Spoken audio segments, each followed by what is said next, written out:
Yan, weight magaan pa rin dahil ano, ito polymer receiver. Tapos isa sa feature ng mga Gen 3 na Lancer Tacticals is quick detach na yung spring. So mabilis mo lang mapapalitan yung spring mo. Pero take note, huwag nyo gamitin sa pandadaya ha. Pagkatapos yung mag-chrono, magpapalit ulit agad kayo ng mga matitigas nyong spring. So ayan na siya.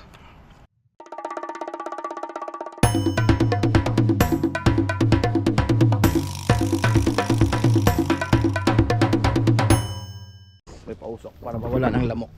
Ako si Allen, sila ang negosyo ko. At mga ako magsalita. So what's good? Yan, dito mas maliwanag. So today, this will be another airsoft review.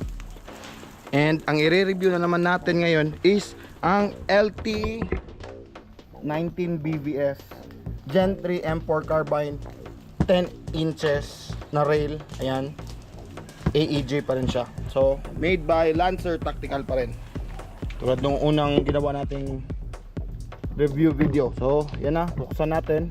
And siya nga pala, lahat ng mga Lancer Tactical ngayon na mga AEG is with free hard case na siya, guys. Yan yung kagandahan ng Lancer Tactical. Di ko mabukas. Ayun, bukas na pala yun. Yun. Yan yung unit. So katulad ng isang Lancer Tactical, same pa rin.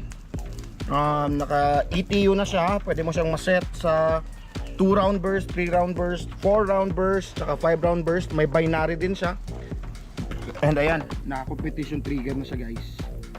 So isa din sa feature niya is yung spring niya is quick detach na rin. Ayan, ito yung buttstock na. Iba din ng style ng buttstock niya. O sa rail naman, ayan yung rail niya. Ayan yung iron sights niya na, hindi pala to iron sights, polymer sights niya kasi polymer to. Majority of this airsoft is naka polymer siya. So medyo magaan yung, parang I think yung bakal dito is yung ano lang, yung outer barrel, yung buffer tube, and yung receiver niya is polymer eh. Polymer yan, lodi. Pati yung gearbox is ano siya, metal gear. And 10 inches yung rail niya. Pero yung inner barrel niya sa garon, ano, ayan, kita mo naman, makikita natin yung brass niya na inner barrel. Yan. So yung inner barrel niya nasa mga 10.5 inches kaya bong, no? Nasa 10.5 inches. So ayan. It includes panglinis na din. Ayan, may panglinis na siyang free. So kasali sa package isang magazine, tapos manual, may mga patch din siya na free. Ayan, may free patch siya, guys.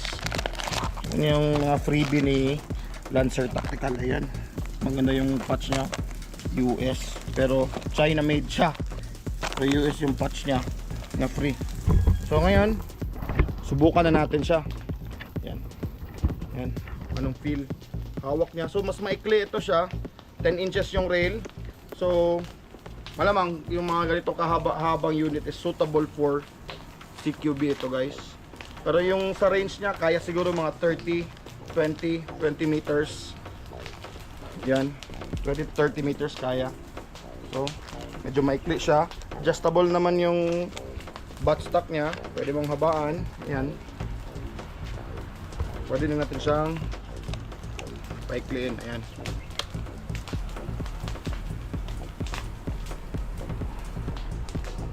Ayan. So airsoft safety 101. Trigger finger out when you're not ready to fire, guys. Kahit sa rail steel, na-apply naman yan nila. So mas maganda i-apply din natin sa airsoft kasi kahit hindi ito nakakamatay, pwedeng ma-aksidente tayo, matamahan tayo sa mata, or katama tayo ng kasama, makabasag tayo ng gamit, ganun. So para maiwasan yung accidental firing, put your trigger finger out when you're not ready to fire. So yun, lagyan natin ng battery. Kasya tong ganito, ano tawag ito, mga Tutsi, di ba? Tutsi na battery, yung mga LiPo. Ito yung gagamitin namin is 30C na battery. Tapos ang kagandahan nitong Lancer Tactical Gen 3 is hindi na siya naka Tamiya plug ba yun? Naka naka DINS plug na siya. So hindi na natin ipapa-convert, rekta na sa mga ganitong pang airsoft na battery. Nakabitan na natin siya ng battery. So ayan. Yan yung LT19 BVS M4 platform pa rin siya guys. 10 inches rail. Then ang inner barrel niya nasa mga 10.5 inches eh. So pwede din pang pang long range. But yung size niya, yung kadalasan mga ganitong size is para pang CQB. Yung cornering, urban setup. Yan. So kukrono natin siya.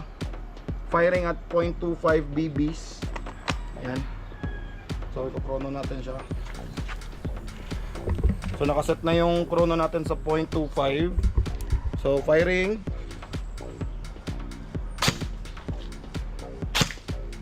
So nasa 3. Yung una is 365, ngayon 362. So mas malakas siya. O kahit hindi masyadong mahaba yung, kahit mas mahaba yung isa. Eto medyo maikli, 10.5 inches lang yung inner barrel niya. Mas malakas siya. Nasa out of the box is 362 FPS at 0.25 na BBs.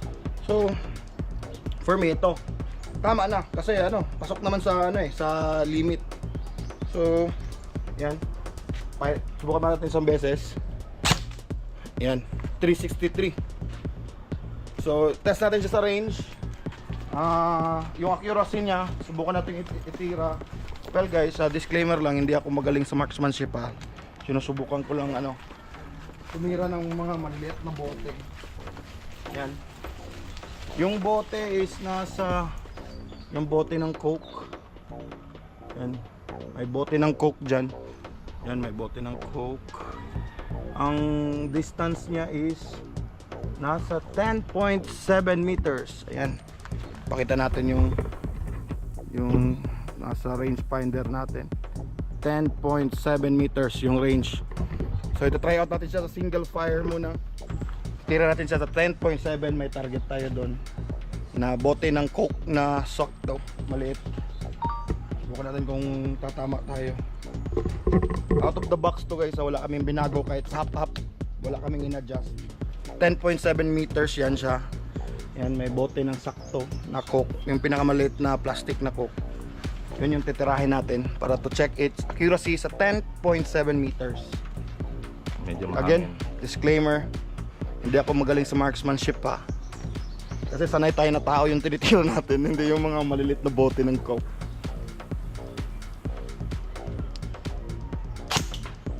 Hit. Hit. Gumagalaw yung bote. Bukan natin patamaan habang gumagalaw ha. Hit. Hit. Yun. So next is nasubukan natin yung single niya sa 10.7 meters. Tapos ito yung target nito. Ito ng kalit yung target natin.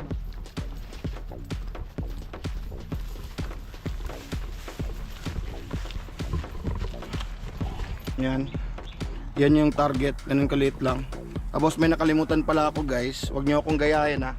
Bago umaksyon, protection. Medyo madilim kasi. Ito yung nadala kong yung shades. Medyo madilim kaya hinubad ko kanina habang tumitira ko sa malayo. Ngayon, ang susubukan natin is ang groupings niya. Well, eye protection tayo. Kahit malayo tayo sa target is eye protection talaga dapat. Safety first. Hindi natin masabi yung panahon eh. Dapat protektahan talaga yung mga mata natin habang naglalaro tayo ng mga airsoft natin. So ngayon, susubukan natin yung groupings. So babaguhin natin yung settings niya sa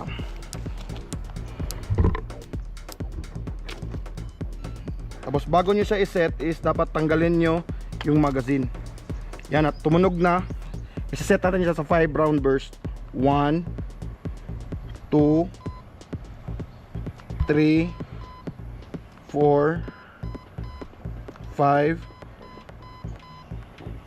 1 2. Yan, so nakaset na siya sa 5 round burst. Yan. Ita-try natin yung groupings niya sa 5 round burst na settings. Sinet natin yung ETU sa 5 round burst. So dito natin ipapatama sa 10.7 meters. So ayan, try na natin yung auto niya, yung full auto niya. Ito ang kagandahan ng Lancer Tactical, may ETU na siya. Para na siyang HPA guys, na pwede yung may limiter siya kung ilang rounds lang yung ibubuga niya per kalabit nyo.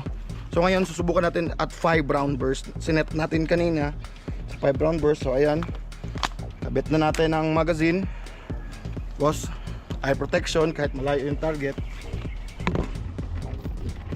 Titirahin natin yung karton ng potato chips.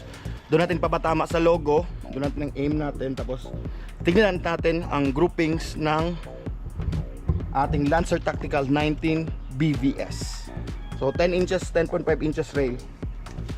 Puputok na natin.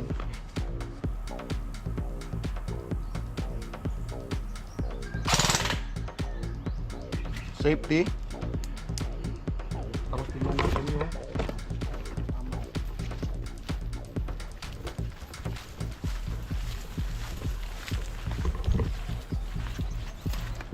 so ito yung groupings niya. 1, 2, 3, 4, 5. Ganda ng groupings niya, no? Ito isa. 1, mas malapit pa. 1, 2, 3, 4, 5. So yan na yung groupings niya sa 10.5 meters. So yan. Yan yung ating LT 19 BVS na unit. So pwede siya pang jungle, pwede pa rin pang jungle, pero hindi na siya masyadong long range. But eto sa tingin ko, para sa akin, pang yung mga ganitong unit is great for CQB kasi hindi siya masyadong mahaba. 10 inches lang yung rail. Tapos may maliit siyang suppressor. Yan, weight magaan pa rin dahil ito polymer receiver.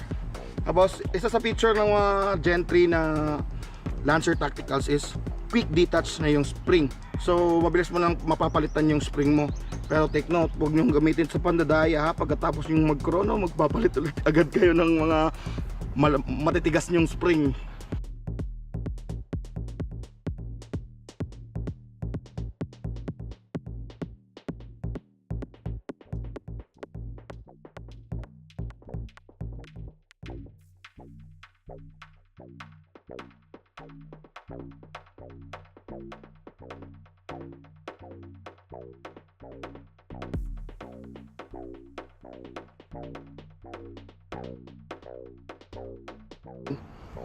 Performance, hindi ko kasi nasubukan na mag-field ng matagal na masyado nito para ma-check yung niya, yung durability niya. At least na ipakita natin sa inyo ang tip of the iceberg kung ano ang features ng Lancer Tactical 19 BVS na unit. M4 platform, quick detach, may polymer sights siya or iron sights niya na foldable to. Ayan, na-fold. So then sa likod pwede din ma-fold. Ayan. Adjustable buttstock. That's it. Sana ay nagustuhan nyo ang video natin for today. Don't forget to like, share, and subscribe. No hate, just brut brut. Labuyugang out.